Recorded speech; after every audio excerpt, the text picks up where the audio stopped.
एक गांव में एक पवन नाम का व्यक्ति अपनी पत्नी सुषमा और अपने दो बेटों के साथ रहता था। उसका बड़ा बेटा यश, जो कि बहुत ही लायक लड़का था, वो बचपन से ही पढ़ाई लिखाई में बहुत अच्छा था। लेकिन पवन का छोटा बेटा सावन, वो पढ़ाई में बिल्कुल भी अच्छा नहीं था। उसका पढ़ाई लिखाई में बिल्कुल भी मन नहीं लगता था। सावन ने बड़ी मुश्किल से स्कूल पूरा किया था। मुझे तो समझ नहीं आता कि तुम्हारा क्या होगा। तुम अपने भाई यश को देखो, इसने हमेशा कितने अच्छे से पढ़ाई की और हमारा हमेशा नाम रोशन किया, लेकिन तुम्हारा कभी पढ़ाई में मन लगा ही नहीं। अब अगर तुम आगे पढ़ाई नहीं करोगे तो भला तुम अपनी लाइफ में कैसे सक्सेसफुल हो पाओगे। लेकिन पापा, मैं पढ़ाई के लिए बना ही नहीं हूँ। मेरा पढ़ाई में बिल्कुल भी मन नहीं लगता। लेकिन बेटा, तुम्हें पढ़ाई तो करनी ही होगी, नहीं तो तुम अपनी लाइफ में गुजारा कैसे कर पाओगे। माँ, पढ़ाई के अलावा और भी बहुत सी चीजें हैं जो मैं कर सकता हूँ। जैसा कि जैसे मैं अपना खुद का बिजनेस करना चाहता हूँ। तुम भूल जाओ कि तुम अपना बिजनेस कर पाओगे। तुम्हें तो बिजनेस के बारे में भी कुछ नहीं पता, और बिना पढ़े लिखे तुम तुम्हारा बिजनेस कैसे कर पाओगे। आप सब मेरा यकीन कीजिए, मैं कुछ ना कुछ तो जरूर कर लूंगा। मैं तुम्हें सिर्फ एक बार चांस दूंगा, लेकिन उसके बाद मैं तुम्हारी कोई मदद नहीं करूंगा। ठीक है पापा। सावन अपनी लाइफ में कुछ अलग करना चाहता था, लेकिन उसके घर में कोई भी उसका साथ नहीं देता। उसका पढ़ाई लिखाई में बिल्कुल भी मन नहीं था। फिर पवन सावन के लिए एक कपड़ों की दुकान खुलवा देता है। सावन के भाई यश की तो शादी पहले ही हो गई थी। फिर पवन सावन की शादी करवा देता है। उसकी पत्नी भी ज्यादा पढ़ी लिखी नहीं थी, लेकिन वो बहुत ही अच्छी और समझदार थी।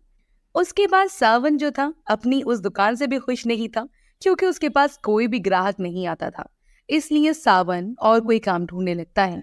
फिर एक दिन अब भला तुम्हें कहीं और काम ढूंढने की जरूरत क्यों है? अब तो मैंने तुम्हारे लिए एक दुकान भी खुलवा दी।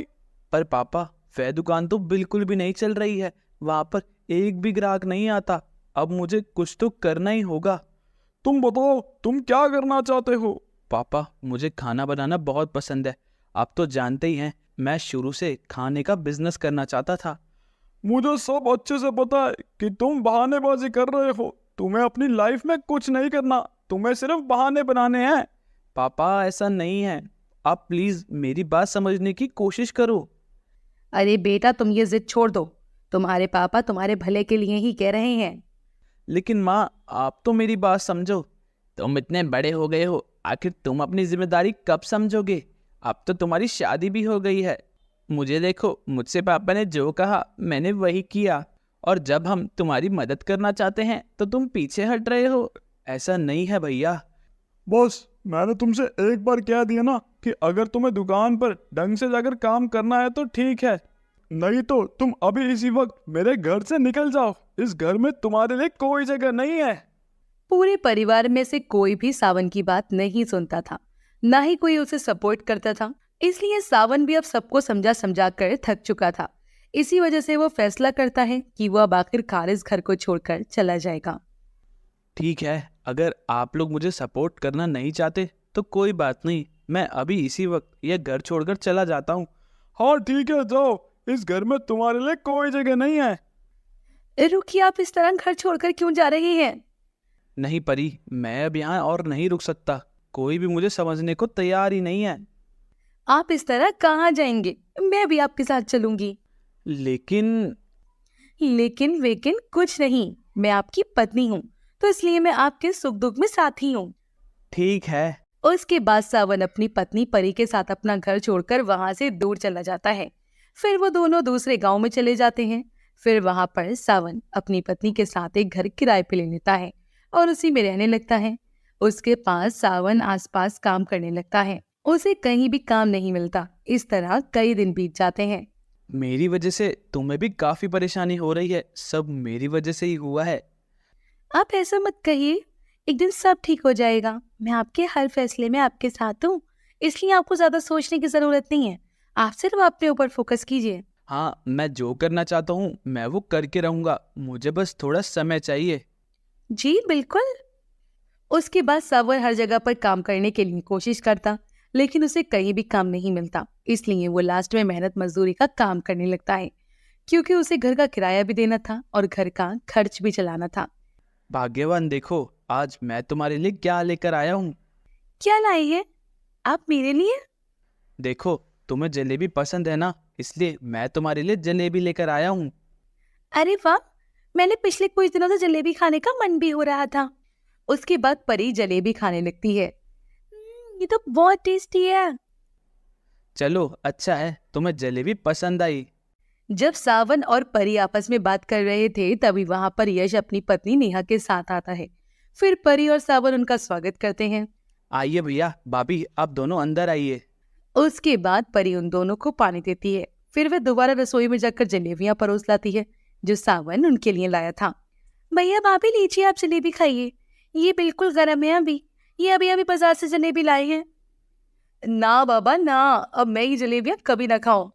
लेकिन क्यों भाभी, आपको तो जलेबी बहुत पसंद है ना? हाँ मुझे जलेबी बहुत पसंद है, लेकिन मुझे क्या पता ये जलेबियां कहाँ से लाया होगा। अरे मैं ऐरी गहरी जगहों की जलेबियां नहीं खाती, मैं तो अच्छी जगह की जलेबी खाती हूँ। भाभी आप एक बार ट्राई तो कीजिए, ये सच में बहुत टेस्टी जलेबी है। नहीं नहीं नहीं, हाँ तुम ही खाओ। हम तो यहाँ पर बस तुम दोनों के हालात देखने आए थे। क्या मतलब भाभी?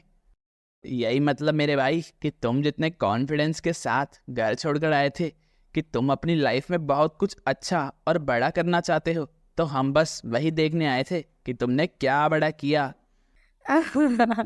इसलिए तो कहते हैं देवर जी कि हमें जोश में आकर होश नहीं खोना चाहिए। भैया भाभी, आप दोनों यहाँ पर मेरा मजाक उड़ाने आए हैं? अरे हमने तो ऐसा कुछ कहा भी नहीं जो तुम्हें इतना बुरा लग रहा है। हम तो बस तुमसे मिलने आए थे। मुझे लगता है कि अब मिलना मिलाना हो चुका है, इसलिए अब आपको यहाँ से चले जाना चाहिए। हाँ हाँ, वैसे भी हम यहाँ पर रुकना भी नहीं चाहते। वैसे परी तुमने भी गलती कर दी घर छोड़कर, लेकिन वही है, अब तुम खुद ही भुगतो। भाभी वो तो सब समय ही बताएगा सबका, समय कभी भी एक जैसा नहीं रहता। हाँ समय आने पर हम उस समय को भी देख लेंगे। इतना कहकर नेहा और यश वहां से चले जाते हैं। मेरी वजह से तुम्हें बहुत सारी चीज़ों पर मन मारना पड़ता है। तुम्हें मेरे साथ नहीं आना चाहिए था। बिना वजह ही तुम मेरे कारण इतनी मुसीबत सह रही हो। अजी आप बार बार ऐसा क्यों कहते हैं? आप इस तरह निराश मत होइए। तभी परी के दिमाग में एक आइडिया आता है और वो एक्साइटेड होकर कहती है, अजी मेरे दिमाग में ना एक बहुत ही अच्छा आइडिया आया है। आइडिया? कैसा आइडिया? आपको खाना बनाना बहुत पसंद है ना, तो आप कोई खाना बहुत अच्छा बनाते हो। साथ ही आपके हाथ के बने चिकन बर्गर का तो कमाल ही नहीं, आप तो वो बहुत ही टेस्टी बनाते हो। तो क्यों ना आप अपने चिकन बर्गर की स्टोरी खोल लें? नहीं नहीं परी, मुझे नहीं लगता कि यह आइडिया अच्छा है। अगर मैं इसमें भी नाकामयाब रहा तो साथ ही हमारे पास जितने पैसे हैं वो भी नहीं होंगे। अरे आप यहीं रुकिए, मैं अभी आती हूँ। उसके बाद परी अंदर कमरे में सोने के कंगन ले आती है। ये लीजिए, आप इन्हें गिरवी रखकर कुछ पैसे ले आइए। नहीं, मैं ऐसा नहीं कर सकता। यह तुम्हारी शादी के कंगन है। अजय आप बिल्कुल भी चिंता मत कीजिए, मुझे आप पर पूरा विश्वास है। आप काम में ना बहुत अच्छे हैं, साथ ही आपका इस काम में मन भी है, तो आप देखना एक दिन आप जरूर सक्सेसफुल हो जाएंगे। उसके बाद सावन परी की बात मान लेता है और अपना खुद का एक चिकन बर्गर का स्टोर खोल लेता है। शुरुआत में तो उसे बहुत तकलीफ होती है। पहले तो उसके पास एक भी ग्राहक नहीं आता था, फिर उसके पास धीरे धीरे कर ग्राहक आने लगे। फिर सावन का चिकन बर्गर काफी फेमस हो गया। आपका चिकन बर्गर तो बहुत ही लाजवाब है। मैंने आज तक इतना टेस्टी बर्गर कभी नहीं खाया। आपके चिकन बर्गर ने तो सबको फेल कर दिया भाई साहब। सच में ये बहुत ही लाजवाब है। मेरे घर पर सबको आपका बर्गर बहुत ज्यादा पसंद आएगा। हाँ हाँ, अब दोनों का धन्यवाद। इस तरह सावन काफी मशहूर हो जाता है और धीरे धीरे उसके पास ग्राहकों की लंबी लाइन लगने लगती है। इसके बाद वह बहुत अमीर हो जाता है और फिर सावन तो पहले से एक छोटा सा रेस्टोरेंट खोलता है और उसके बाद वह धीरे धीरे बहुत ही ज्यादा अमीर हो जाता है। अपनी मेहनत से सावन एक बड़ा सा नया सा घर लेता है और अब उसका खुद का एक बहुत बड़ा रेस्टोरेंट था। आज मैं जो कुछ भी हूँ सब तुम्हारी वजह से हूँ। जब मेरा किसी ने साथ नहीं दिया तो सिर्फ तुम ही थी जिसने मेरा हर कदम पर साथ दिया। मुझे आप पर पूरा विश्वास था कि आप एक दिन जरूर कामयाब होंगे। फिर एक दिन सावन से मिलने उसका भाई यश, उसकी भाभी और मम्मी पापा सभी उससे मिलने के लिए घर में आते हैं। शाबाश मेरे बेटे, तुमने तो कमाल ही कर दिया। तुमने मेरा नाम रोशन कर दिया। हाँ बेटा, हमें तुम पर बहुत गर्व है। हाँ हाँ, मैं तो कहता ही था कि मेरा भाई बहुत बढ़िया है। मुझे तो पता था तुम एक दिन जरूर कुछ बड़ा करोगे। अरे मुझे भी अपने देवर पर पूरा विश्वास था। अब मैं अपनी लाइफ में इतना कामयाब हो गया हूँ, इसलिए आप सभी को मुझ पर गर्व हो रहा है। वरना पहले तो आप में से किसी ने भी मेरा सपोर्ट नहीं किया और ऊपर से मुझे घर से भी बाहर निकाल दिया था। मैं सब अच्छे से जानता हूँ कि आप सभी यहाँ पर लालच में आए हैं, लेकिन मैं अब आपसे कोई भी रिश्ता रखना नहीं चाहता। लेकिन तुम हमारे साथ ऐसा नहीं कर सकते, हम तुम्हारे माँ बाप हैं। हाँ, ऐसा मत बोलो, हम तो परिवार हैं। परिवार तो आप मेरा पहले भी थे और हमेशा रहेंगे। जैसे आपने एक परिवार होने के नाते पहले रिश्ते निभाए, वैसे ही हम आगे रिश्ते निभाते रहेंगे। इतना कहकर सावन सभी को अपने घर से जाने के लिए कह देता है और सभी निराश होकर वहां से चले जाते हैं। उसके बाद सावन खूब मेहनत करता है और अपनी पत्नी परी के साथ एक अच्छा जीवन बिताता है।